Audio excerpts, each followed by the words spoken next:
Rules for an item every man/woman should own. Am I speaking for women? Yes. Okay. No, you're speaking for... Actually, speak for men. When you meet a man and you judge him, what's one thing like, this motherfucker doesn't have a headboard? Or something like that.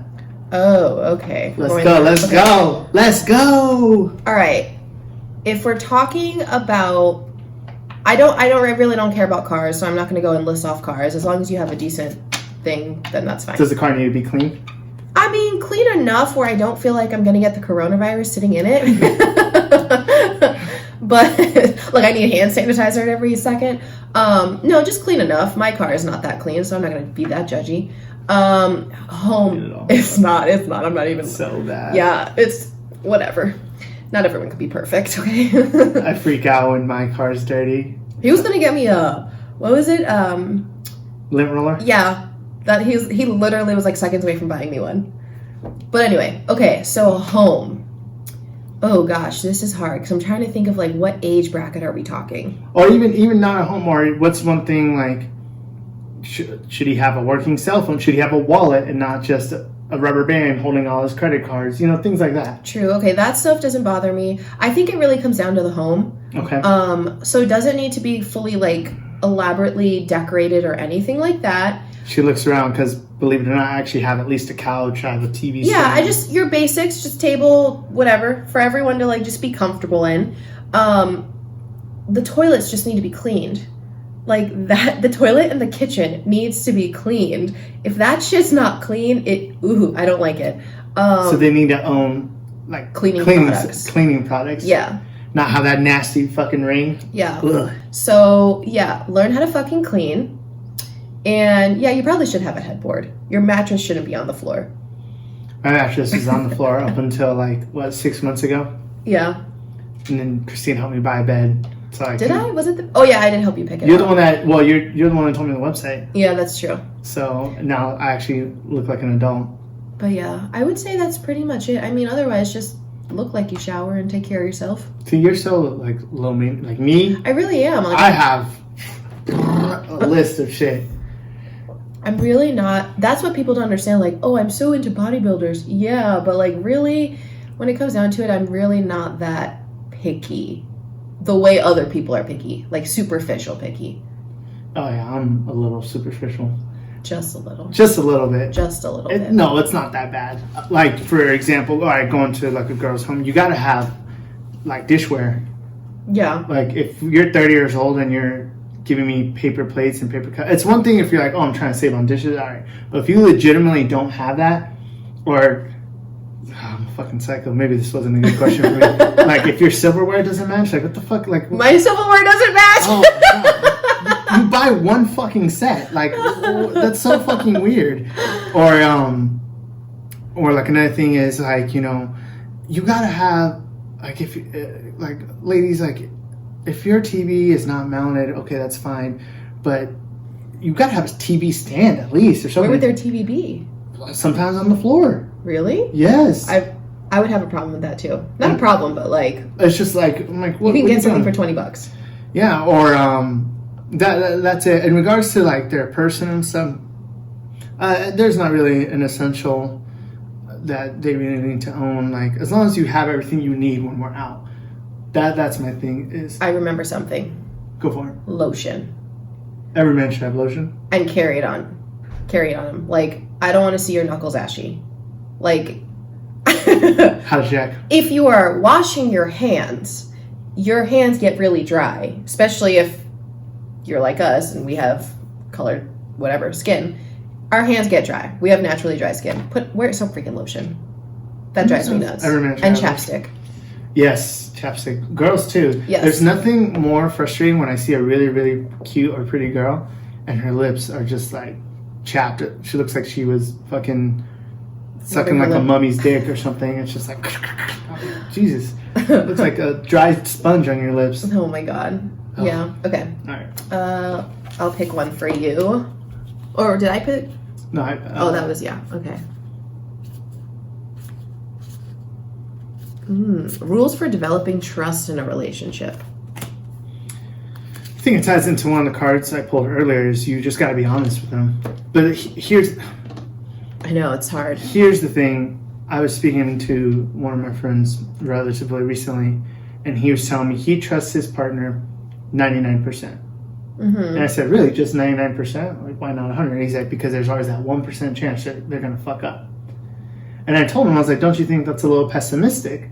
Now, granted, I didn't say at this point if I agreed or disagreed with him. Yeah. But I was like, you don't think that's pessimistic? He's like, it's just human nature. People make mistakes all the time. Just because she might have a 1% chance of fucking up, that doesn't mean it's a 100% chance I'm not going to take her back. It's just like, it's just one of those, you trust them 99%. And it doesn't necessarily have to be with like cheating. It could be something else. Like maybe she has a 1% chance of forgetting to pay the rent or pay a bill while he's gone, and then they come home, or forgetting to fucking thaw the chicken or something. Like, it could be something very small, or it could be something very big, but like he himself trusts 99%. See, I want to flip that on that person and be like, not saying it's right or wrong. Mm-hmm. I'm just thinking this. Is it really 99% that you trust her, or 99% you trust yourself? Because I think the first part of developing trust in a relationship is that you have to trust yourself. Mm-hmm. You have to know yourself. You have to be honest with yourself. And sometimes the mistakes people make is because they have issues within themselves, not issues necessarily with their partner. So I feel like, for the most part, I trust almost everyone way too much, understanding that people are human. But when people are very insecure, for example, those are the ones I don't trust, because insecure people are the ones that are going to do reckless things because they don't love themselves enough to be confident in where they stand. So I think the first part is trusting yourself. Then after that is, what type of person are you dealing with? That's pretty fair. People do make mistakes, though. Like, anyone can cheat. And it doesn't necessarily just have to be about, stepping out on your partner. Mm-hmm. It could be a variety of things. I would say for me, like, to establish trust is just be as upfront as you can from the get-go and set your expectations. Both parties need to set their expectations, and then from there, just run with it. Unfortunately, or depending which way you look at it, me, myself, I trust people about 80%. Yeah. I give them a 20% chance of fucking up. But I also don't really, depending on the context of it, I don't give a shit if they fuck up either. Yeah. Because I don't really care. If it's not directly affecting me, I don't really care how much you're going to fuck up. I don't know. I really think it comes from the individual first before you go outwards. Like, you can't point the finger of someone else not being trustworthy if you are not capable of being trustworthy. Don't throw stones if you live in a glass house. That's my thought. Woman code rules versus man code rules. Ooh. So my woman code is, first of all, I would never, after talking about like people are capable of anything, but woman code is you don't talk to a girl's man, obviously.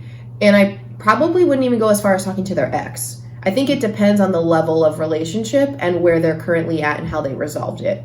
Like, if it, like, there's a... Keep going. That phase. There's a friend, not that I would ever be interested in this guy, but she really could give two shits about that relationship. It was one of those relationships that was like rebound and whatever. In those situations, maybe they're not necessarily off limits, but like a real relationship, definitely not.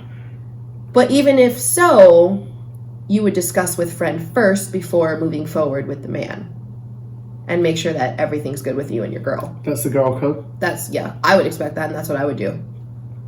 See, man, guy code, there's a lot of shit about guy code. I won't even say what some of the guy code is. Well, you guys share people that you've slept with, so clearly your guy code is not as strict as girl code. Yes, because a part of it is like, well, if we don't care, like, why do I care? Like, you want to do your thing, it doesn't bother me. Especially if I'm happily moved on or something. If someone banged homegirl out, 10 years ago, I'm not going to sit there and be like, what the fuck, bro? Well, that's different, yeah. Why are you dipping your finger in my Kool-Aid? Like, that's kind of the equivalent of, like, it wasn't that serious of a relationship, and the girl doesn't give a shit. I will say for girl code, I don't think there is limits off of a girl being interested in a man who has clearly not reciprocated. Like, so you mean if someone's shooting a shot, homeboy's fucking with you, you're a loss? Yeah. Oh, Yeah, because fair. he doesn't want you. You can't claim him just because you like him. He never made you think you had a chance. You didn't even go on a date. What if he slept with her, but he still doesn't give a shit? Then that wouldn't be a kind of man that I'd want to be around, though.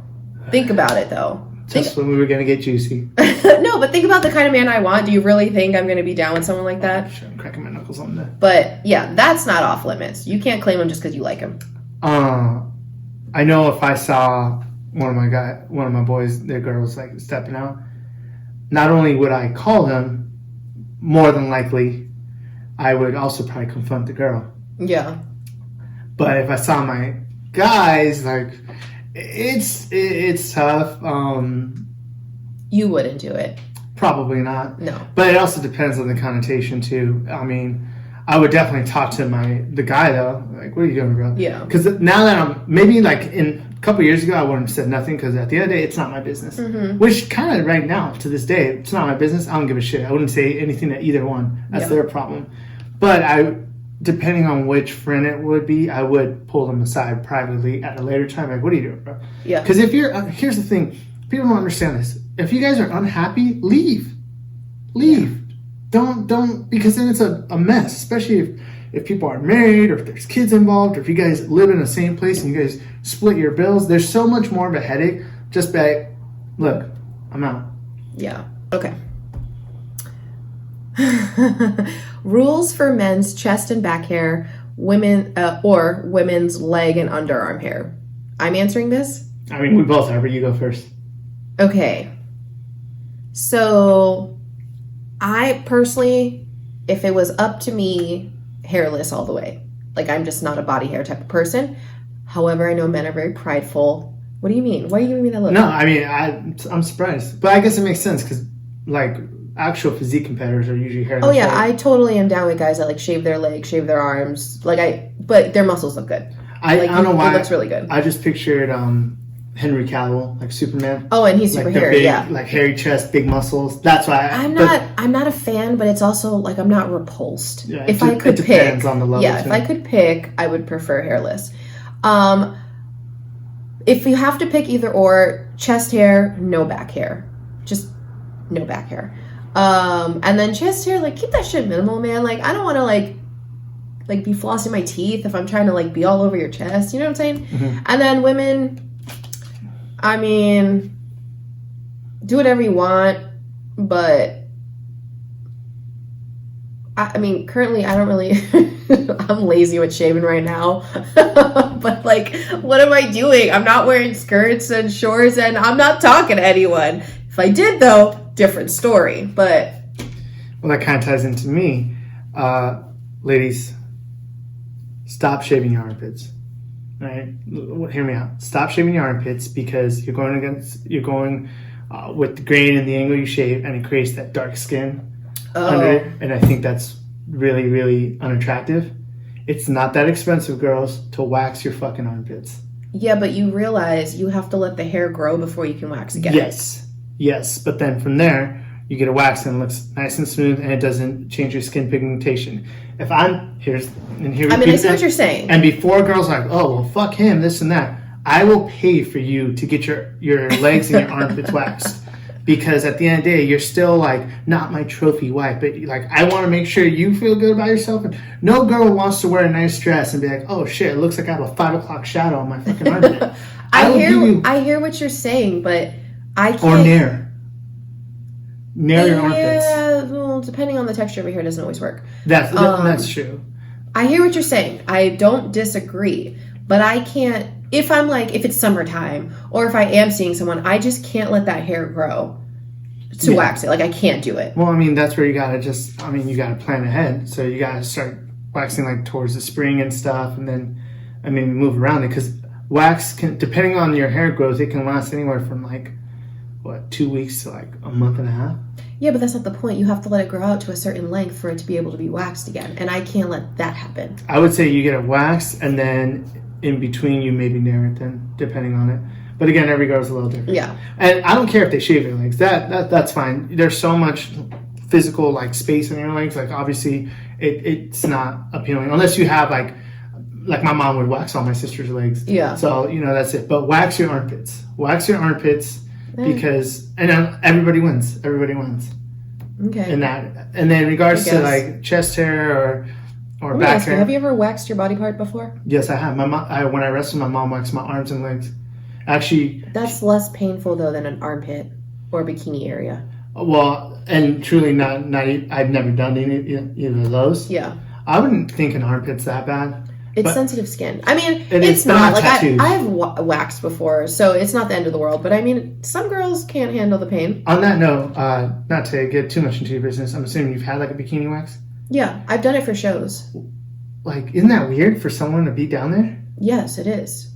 But then we also go to the gynecologist for the same reason. That's tough on girls. You guys. I just, honestly, it's just like, get it over with. It's not like weird, the end of the world. I think the more you do it, the less weird it is. But I really don't want to small talk. Don't ask me how my day's going and like if I'm dating someone or some weird shit. Like, just get in, get out, let me go. Do they put like a blanket or something so you don't look at them, or is it just like lift your legs, baby? At a gynecologist, yeah, there is like a little divider. Something on top of you, so you can't quite see it. No waxing. I haven't had a stranger. I've done it myself. Oh, okay. But yeah. Because don't women wax their assholes too? Yeah, you can do that. And that's, I mean, no, I'm not saying that's not bad or weird or anything, but like if a stranger's doing that, like. Yeah, I've never had someone wax me in that area. I've always just waxed myself. I mean, it's easy to do, to learn how to do it yourself. Like, just, not just your asshole, but just waxing in general. Yeah. Because, like I said, my mom, she would heat it up and just. And it gets used to it. My mom got pleasure out of waxing me, seeing me, flinch in pain. The only time, like, I would get a little nervous with my legs, but, I mean, I'm not a hairy guy. Yeah. So, like, even my chest, I have, like, little, like, it almost makes me look more young when I have my chest hair because it's, like, patchy, like a little fucking teenager. Yeah. So, I mean, sometimes I'm like, oh, I wish I had, like, a manly, hairy chest. Yeah. Then other times I'm like, I'm not. And then, thank God, I don't have a hairy back, so. Yeah. It's really the back part. It's just like... back or ass. Yeah. That lower back, that when dudes have a hairy, like that plumber, it looks, it's all bad. Okay, next question. All right. Rules for revenge. Revenge is a dish best served cold. So there's a saying where an eye for an eye would leave the world blind. Mm-hmm. So I am not a vengeful person anymore. Yeah. I have been petty, and I have done some vengeful shit. My rule, I won't even go into the past. My rule is don't do it. Yeah. It's not worth the karma. It's really not. I agree. And there's so many people. There's, like, fellas, if y'all feeling some type of way, there's so many bad bitches out there. So many beautiful women that will treat you better than that dirtbag that made you feel bad. Or same thing, ladies, like, there's so many good guys out there. Like, don't worry about that fucking fuckhead that, gave you chlamydia or something. Like, just let it go. Let it go. Let the karma get on them. There's too much grimy shit going on in the world as it is. Just leave the vengeance. And if you are, be smart. Don't fucking destroy property. Yeah. Don't. Yeah, that's a terrible idea. Don't fucking do it. Because think about it. All right, you got mad because homeboy got his dick sucked by another girl. So you go and you fucking key in his car and slash his tires. Congratulations. Now you're going to pay a couple $1,000 plus have like some sort of charge on you for a fucking blowjob. Like, just fucking leave him. Same thing, fellas. Like, don't show up to your ex's house and fucking shoot out her windows. Like, are you fucking crazy? Like, I mean, those are some extreme scenarios. Not really but extreme, like, but damn. Or even don't show up to like her work and make a scene and stuff, or try to embarrass them. Just let it go. Yeah. Just let it go. I'm really, despite the one story I told you, I'm really not a spiteful person. Which I'm never going to share that story on air because I don't want to incriminate myself. But I will tell another story. I've been petty for sure. Just really though with that one particular person. Petty is different than revenge. Be petty. Be petty. But the revenge and the petty was with this one particular person. It was almost like. Well, is it the same person? Yeah, it's almost like when people can bring out the best and the worst in you. Oh, yes, that was that situation. Because really, I really am one like karma will get them and I know it will and I don't worry about it. It doesn't mean I'm not hurt, but yeah, I've been revengeful at least once in my life. Hopefully that'll be the only time. It's just not worth it. No, it's not. Keep going. Okay. Last card? No, that one and then this one. Okay. Rules for letting go of the past. I want to apply this one, though, to rules for letting go of your partner cheating on you and you're staying with them. Big theme of this episode is you have to be honest. I think the first thing is too many people and too many couples that I know consistently just their foundation gets cracked in a situation like that. Mm-hmm. And instead of trying to fix the foundation, they just keep building on it. Yeah. So eventually, anybody that does architecture or something like that, like you could build a beautiful building and can be modern and all brand new, but if your foundation is shit, eventually it's gonna crumble. Yeah.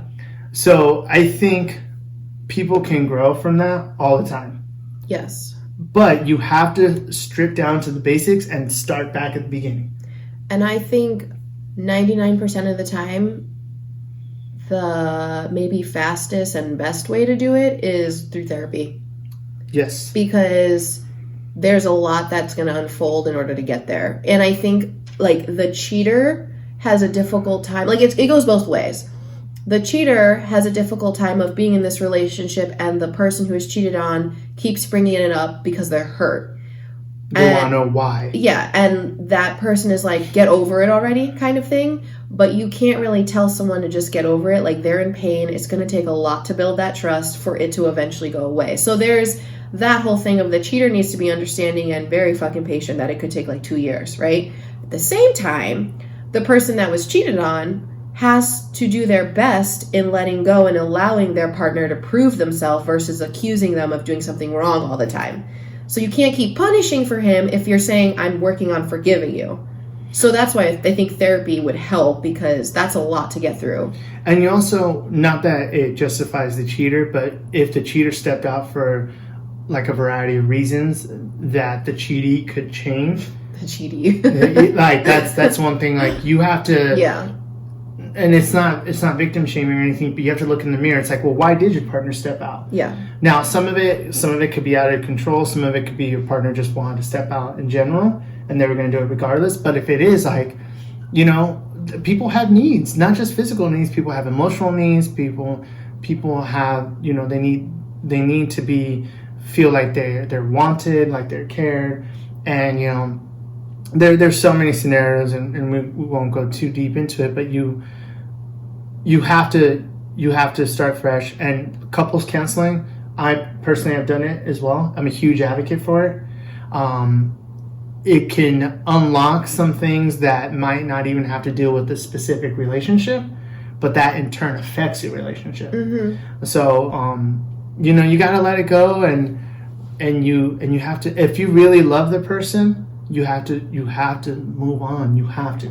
Yeah. Because if not, you never will. And that 1% chance that you distrust them will grow. Mm-hmm. Compound interest 4 times a year. You get a little bit boop, boop, boop, and it just keeps adding up. Yeah. Okay, last question. All right, last question and a teaser for our next episode. Rules for dating a coworker. Okay. I feel like that should be kept a secret until you're both confident and strong enough in your relationship to then let the work know. Also depends on the kind of job you guys have. Depends on what your positions are. Yeah, that all varies. What but departments. assuming like there's no conflict in terms of like your positions, right? Like we're not talking like it's your boss or whatever. I still think for the most part, when it's almost like a big circle of friends. Everyone's gossipy. Everyone has an opinion. People will interfere.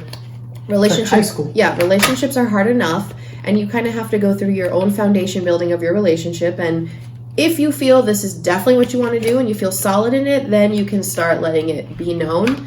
And I think at that point, if that's how it is, it's anything that comes at you as far as work doesn't affect your relationship as much because you already dealt with, like you already built something. versus just started dating. That's what I think. I think that was a really intelligent and mature answer. Oh, I thank you. Thank you. And tune in, like I said, our next episode. We're definitely going to dive a little more deep into that. But if you like these questions, again, you can play games. They could be drinking games. We have not dabbled into the game part. We've used them for conversational pieces. Check out therulesforlife.com. And I'm pretty sure the Instagram is The Rules for Life with the number 4. I will definitely put it in these videos. But yes, definitely give them a look. And it's not terribly expensive. It's just another good game to play with some strangers. The cards are sweet, and they're really good for conversational pieces, especially if you have like a big group. If you're in an intimate setting, but with a great big group of people, you want to do some icebreakers, run with it. Yeah. Run with it. So shout out to Rules for Life for sending us this. Yeah. All right, guys. We'll see you next week. Bye. Thank you for tuning into the podcast. Show us some love and subscribe, rate, and review. We can be found on Apple, Google Play, Spotify, SoundCloud, Stitcher, and YouTube. See you guys next week.